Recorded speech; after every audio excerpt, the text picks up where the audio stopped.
Hi, Mr. Lee here. All right, this video is going to be solving for a side in right triangles. On the right here, we have our three basic trig ratios, sine, cosine, tangent. They're equal to these proportions of two of the three sides of the triangle, right? So specifically, we're talking about right triangles. If we're trying to solve problems like this, um, we're usually going to have a reference angle. So usually it's the angle we're given or the angle we're trying to solve for. So based off that reference angle, we should be able to label opposite, adjacent, and hypotenuse sides. Okay, so with these problems, it's often good practice to start with that labeling, and then we can decide which equation is appropriate to use. All right. So let's read the problem. Right, it says, well, solving for a side. That's the title of this. So they want to know what AB is. Right, so AB is going to be this side length. And I always like to start with the right angle position, right? So the right angle is here. If you go across to the other side, starting from the right angle, that's always your hypotenuse. And then, because our reference angle is here, right, we know that this angle is 50. We can use it as a reference angle. I'm going to start here, go across to the opposite side. That is our opposite side. And then the remaining is just going to be the adjacent. Okay, so this labeling is important because now we can decide which equation to use. So let's analyze this, right? We know what the opposite side is.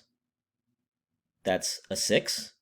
And then we want to solve for the hypotenuse, which is this question mark, right? So if you want to solve for a specific side, you need it in your equation, right? So we want the opposite side and we want the hypotenuse side. We don't know anything about this adjacent side.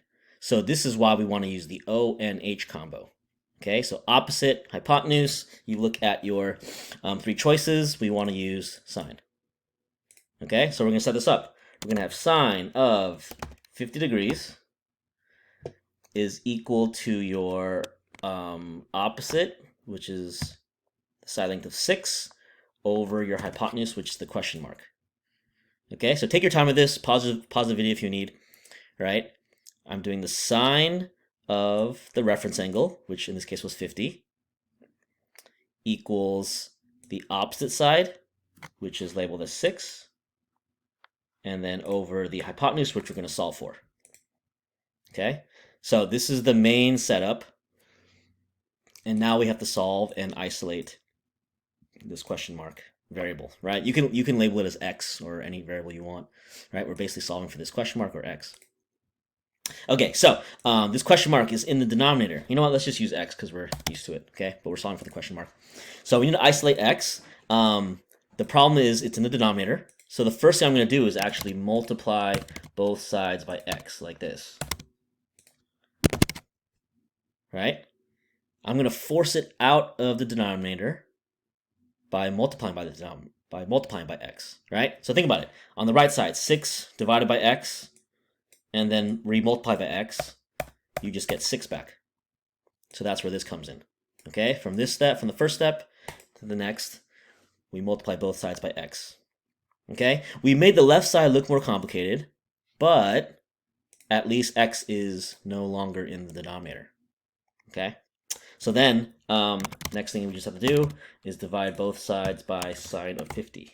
Okay, so the sine of 50 degrees, you can test on your calculator. It's going to equal some number, right? So even though it looks kind of lengthy, you're just dividing by a specific number, which in this case is going to be 0.766, right? So it's like you're dividing 0.766 on both sides, okay? But we're just naming it as sine 50 for now.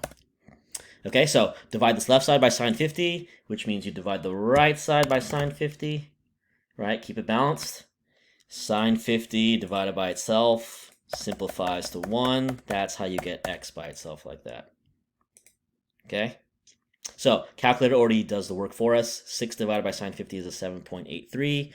Khan Academy wants us to round to the nearest hundredth. So 2 decimal places, we're going to go 7.83.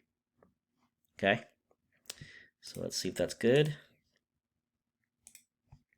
7.83. Bingo. All right, we're going to do one more. The point of these videos, as you should know, hopefully, is use as much or as little as you need. Okay, so if you feel like you can already tackle the practice exercises, go for it. But I'm going to make these videos a little bit longer just in case people need to see extra problems. Okay, so let's just do one more here. Let's clear this guy. Oh, whoops, I didn't want that. Let's just clear these. Okay. So, solving for another side length. This time it's AC. Okay. Same thing. We're going to start with our labeling, right? So our reference angle here is 40. That's the only one we know. I mean, other than the right angle, right? 40 degrees is the reference angle. So I'm going to, let's start from the right angle though. Right angle is here. This is your hypotenuse. Now go to the reference angle across the other side. That's your opposite side. And then the remaining is the adjacent. Okay, so in this case, we're solving for the adjacent, which is side AC, and we know the hypotenuse. We don't know anything about the opposite side. So we want to find the appropriate trig ratio that involves the adjacent side and the hypotenuse, right? So look at your options here. The only one is the cosine. Okay, so we're going to have cosine theta equals adjacent over hypotenuse. Let's fill in the blanks. Cosine of 40 degrees, that's our reference angle, should be equal to the adjacent side, which is the question mark, divided by the hypotenuse, which is 4. Okay, I'll use the letter x again. Okay, but that's just a question mark. We're used to using x.